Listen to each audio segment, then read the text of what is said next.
May honest question ako sa'yo. Na-feel mo na ba na parang kailangan mong maging good enough para tanggap ka ng Diyos? Kasi di ba, we try. Nagvo-volunteer ka for charity works. Hindi ka nanlalamang. Mabait ka sa pamilya mo. Pero minsan, kahit anong effort mo, may sablay ka pa rin. May nasasabi kang hindi dapat. May iniisip kang alam mong hindi tama. Tapos mapapaisip ka, Lord, pasado ba to? Here's the truth. Hindi standard ng Diyos ang at least mabait ako. Ang standard niya, perfection. At kung doon tayo magbabase, wala talagang papasa. Ikaw, ako, kahit sino. Yan ang totoo. Pero may good news. Hindi mo kailangang magpaka-perfect para mahalin ka niya. Si Jesus ang gumawa ng hindi natin kaya. Siyang nagbayad.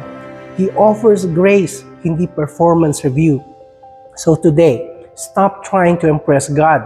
Instead, trust Him. Receive His grace. Then from that place, saka ka gumawa ng tama. Not to earn His love, kundi dahil secured ka na. Mas magaan ang buhay kapag alam mong mahal ka na. Yes, mahal ka niya.